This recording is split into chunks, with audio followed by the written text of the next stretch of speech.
आदरणीय शिक्षक साथियों एवं मेरे YouTube चैनल को देखने वाले सभी दर्शक गण का मेरे YouTube चैनल पे आपका हार्दिक स्वागत है, अभिनंदन है। साथियों नमस्कार। साथियों अभी हम इस समय आपके सामने गुणा की हम एक सीरीज आपके सामने प्रस्तुत कर रहे हैं, जिसमें हमने अभी तक के 3 वीडियो डाली थी। इसके पहले वाला जो हमने वीडियो आपके सामने प्रस्तुत किया था वो था प्रारंभिक गुणा विधि। प्रारंभिक गुणा विधि के बाद आज हम आपके सामने गुणा से ही एक नया कॉन्सेप्ट हम आपके सामने लेकर आए हैं, जिसमें सर्वप्रथम 2 अंकों में 2 अंकों का गुणा, उसके बाद दूसरा नंबर गुणा, यहाँ पे जैसे लिखा हुआ है गुणा में शून्य की अवधारणा, और हमारा जो तीसरा पॉइंट है शून्य में किसी भी संख्या का गुणा करने पर गुणनफल शून्य क्यों होता है। हम आपके सामने ये 3 बातों को हम लेकर आए हैं और इसी के संबंध में हम आपसे आज चर्चा करेंगे और हम आपको जानकारी देंगे कि 2 अंकों में गुणा किस प्रकार से हमको बच्चों को बताना चाहिए, और दूसरा गुणा में शून्य की अवधारणा क्या है। इसी संबंध में हम आज के सामने ये वीडियो लेकर आए हैं। तो साथियों चलिए मैं आपको इन्हीं तीनों पॉइंटों को अब विस्तार से बताता हूँ। तो साथियों 2 अंकों में 2 अंकों का गुणा हम किस प्रकार से करें। जैसे यहाँ पर लिखा हुआ है 34 गुणित 25। इसके पहले मैंने प्रारंभिक गुणा विधि में आपके सामने ये पहाड़े लिखा हुआ था। आप चाहे तो इसमें भी इसी प्रकार के पहाड़े लिख सकते हैं और बच्चों को जानकारी हम दे सकते हैं। अगर मान के चलो बच्चों को अभी गुणा के सवाल समझ में नहीं आ रहे तो आप एक 5 का पहाड़ा लिख दीजिए और एक आप 2 का पहाड़ा लिख दीजिए और उसके बाद आप इनको समझाइए। तो हम 34 में 25 का हमको गुणा करना है, तो सर्वप्रथम हम 5 का गुणा 34 में करेंगे। जब हम 5 का गुणा करेंगे तो 5 का गुणा पहले 4 में करेंगे और उसके बाद हम 3 में करेंगे। जैसे हमने यहाँ पे 5 चौके 20, या बच्चे को अगर पढ़ना नहीं आता तो 5 एकम 5, 5 दूनी 10, 5 के 15, 5 चौके 20 इस प्रकार से करेगा। तो यहाँ पर आया आपका 5 चौके 20। तो यहाँ पे 20 का शून्य और हासिल का जो 2 है हम यहाँ पे लिख देंगे। इसके बाद 5 का पढ़ा हम 3 बार पढ़ेंगे, तो 5 की 15 और 2 17। तो हमने 5 का गुणा कर दिए। अब हम 2 का गुणा करेंगे। 2 का गुणा 4 में करेंगे और हम 3 में करेंगे। तो यहाँ पे सबसे पहले जब हमने एक बार गुणा कर दिए तो हम यहाँ पर या तो शून्य लगाते हैं या तो हम यहाँ पे कटपिट लगाते हैं। तो साथियों इसकी बात अभी मैं थोड़ी देर बाद आपको इसके संबंध में विस्तार से आपसे चर्चा करूंगा। फिलहाल हम इस सवाल को हल कर लेते, उसके बाद मैं आपको जानकारी बताता हूँ। तो हमने यहाँ पर शून्य लगा दिया। अब 2 का पहाड़ा हम 4 बार पढ़ेंगे, तो 2 चौके 8, हासिल का कुछ नहीं है, और यहाँ पे 2 तिया 6, और इसके बाद हम इसको जोड़ देंगे। शून्य शून्य जोड़े तो शून्य आया। यहाँ पे 7 और 8, 15 का 5, हासिल का 1, 6, एक 7 और हासिल का 1 था तो 8। इस प्रकार से हमारा जो आंसर आ रहा है ये 850 आ रहा है। अब साथियों हम जो आपसे के सामने जो बात कर रहे हैं कि जब हम एक संख्या का गुणा हमारा हो जाता है और जब हम दूसरी संख्या का यहाँ पे गुणा करते हैं, यहाँ पे तो साथियों 34 में हमने 25 का गुणा किए तो हमारा ये 850 आया। हम बात कर रहे थे इस जगह की कि हम यहाँ पर क्या करें, क्योंकि हमने अक्सर क्या किया है, जैसे कि हमने 5 का गुणा किया, उसके बाद जब हमको 2 का गुणा करना रहता दूसरी संख्या का, तो हम यहाँ पर या तो कटपिट का निशान लगाते हैं, क्योंकि अक्सर हम इस प्रकार से कटपिट का निशान लगा देते हैं, या हम ऐसा शून्य का निशान लगा देते हैं। तो आज हम इसी संबंध में आपसे चर्चा कर रहे हैं कि ये हम यहाँ पर क्या करें, हम शून्य लगाएं या कटपिट लगाएं। और यदि मान के चलो कि हम कटपिट लगाते हैं और कटपिट का यदि हम उपयोग करते हैं तो बाद में हमारे साला के जो बच्चे हैं वो किस किस प्रकार की गलती करते हैं। तो पहले तो हम ये देखते हैं कि यहाँ पर क्या आना चाहिए। हमने ये 34 को यहाँ 2 जगह लिखा है, क्योंकि एक जगह हम 20 का गुणा कर रहे हैं और एक जगह हम 5 का गुणा कर रहे हैं। तो एक जगह हम 20 का गुणा कर रहे हैं और एक जगह हम 5 का गुणा कर रहे हैं। क्यों कर रहे हैं? क्योंकि जो 25 लिखा है इसका मतलब भी है 20 और धन 5। हम यहाँ पे 20 का गुणा कर रहे हैं, हमने ये शून्य उतारे और 34 दूनी 68।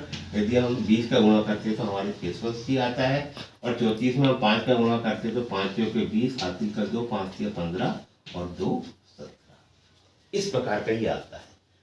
क्योंकि हमारा आंसर 850 आ रहा है, ये 680 आया, ये 170 आया। हम यदि दोनों को जोड़ते हैं तो यहाँ शून्य, 7 और 8 15 का 5, हासिल का 1 6 और 1 7 और हासिल का जोड़े तो 8। ये हमारा 850 और ये हमारा 850। अब हम स्थिति यहाँ की देखते हैं। क्योंकि हमने बच्चों को इस प्रकार का कटपुट का निशान लगाना सिखाया था, मगर हम इस प्रकार का गुणा कर रहे हैं तो यहाँ पे हमको शून्य ही लगाना पड़ रहा है। यहाँ पे हम कटपुट का निशान नहीं लगा रहे हैं क्योंकि गुणा में हमारा क्या आ रहा है? शून्य आ रहा है। तो साथियों, यहाँ पे हम कभी भी हमारे शाला के बच्चों को इस प्रकार के निशान का हम प्रयोग बिल्कुल भी ना करें। यदि हम अभी तक के कर रहे हैं और हमारे बच्चे यदि इस प्रकार का काम कर रहे हैं तो हम उसको यहीं रोकें और हम ज़्यादातर उनको शून्य यहाँ लगाने के लिए बोले। क्योंकि ये कटपुट का निशान इतना घातक है कि हमने जब बच्चों को देखा तो ये बहुत सारी गलतियां करते हैं। तो साथियों, हमने भी आपको बताया 2 अंकों में 2 अंकों का गुणा और गुणा में शून्य की अवधारणा।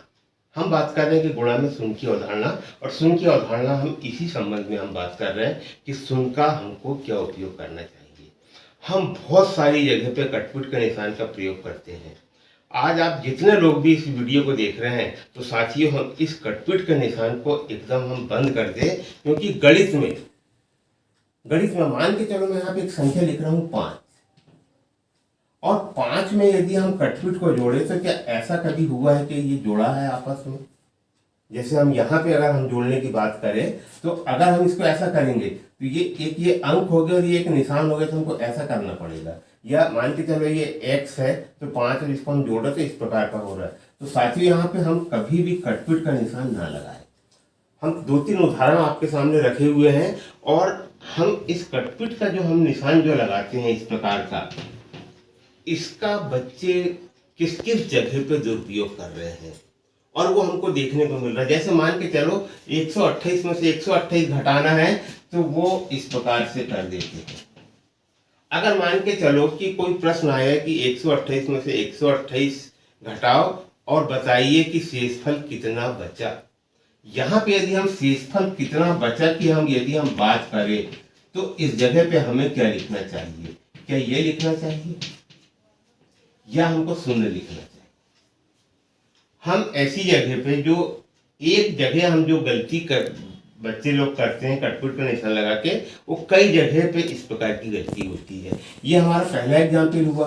दूसरा एग्जाम्पल और हमको बच्चे के साथ में देखने को मिल रहा है कि हम यहाँ पे 708 में से 305 को हम घटा रहे हैं।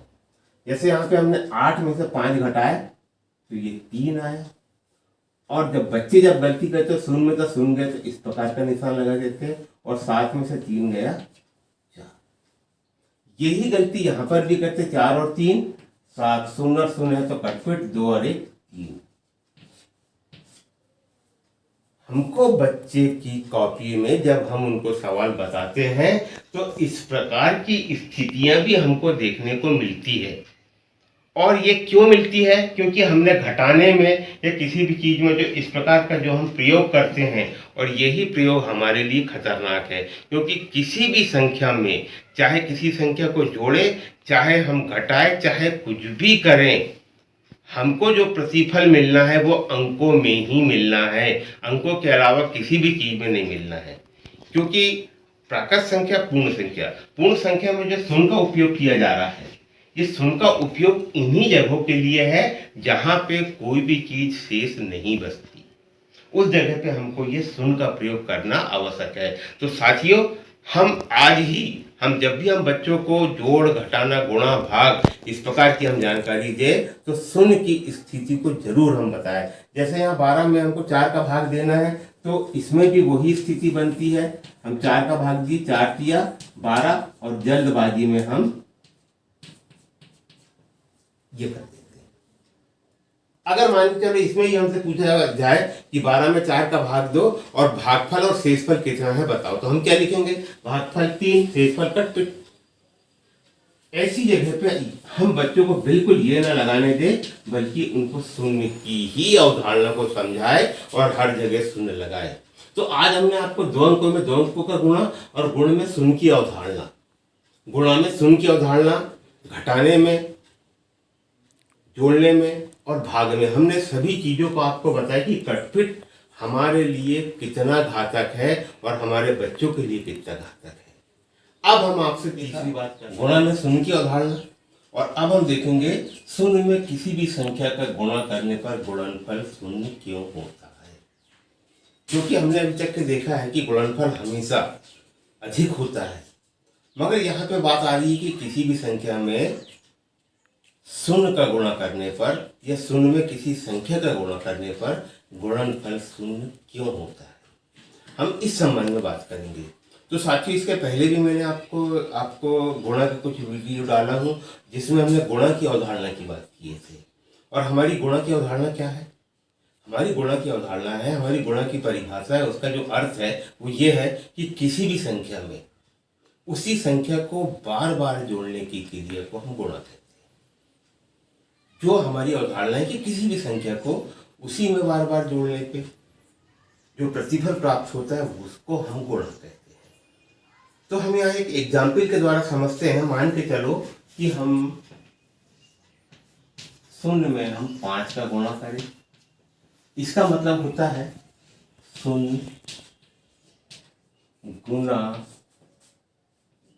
5, शून्य गुणित 5 या शून्य गुना 5, ठीक है। या शून्य को 5 गुना कितना होगा, शून्य का 5 गुना कितना होगा, यहाँ पर यह बात आ रही है। अब हम यहाँ पर एक तो ये गुणा की अवधारणा हो गई कि अगर हम किसी भी संख्या में शून्य का गुणा करें तो हमारा गुणनफल शून्य क्यों होता है। प्रश्न हमारा ये है, हम इसको बोलते हैं शून्य गुना 5, और हमारी अवधारणा क्या बोलती है? किसी भी संख्या को उसी संख्या में जोड़ने पर जो गुणनफल प्राप्त होता है उसको हम गुणा कहते हैं, या जो योगफल प्राप्त होता है उसको हम गुणा कहते हैं। तो अब हम यहाँ देखते हैं कि हमको शून्य का कितने गुना करना है? 5 गुना करना है। तो हम शून्य को हम 5 बार जोड़ते हैं।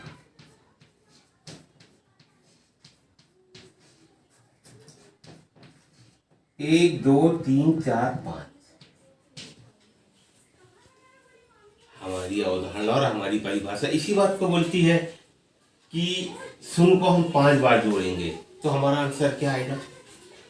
हमारा आंसर शून्य आएगा। इसी प्रकार से यहाँ पर अगर शून्य में हम 5 का गुणा करें तो हमारा गुणनफल कितना आएगा? शून्य आएगा। इसलिए किसी भी संख्या में हम शून्य का गुणा करें या शून्य का हम किसी भी संख्या में गुणा करें तो हमारा गुणनफल हमेशा शून्य आएगा, क्योंकि ये एक जोड़ की अवधारणा है।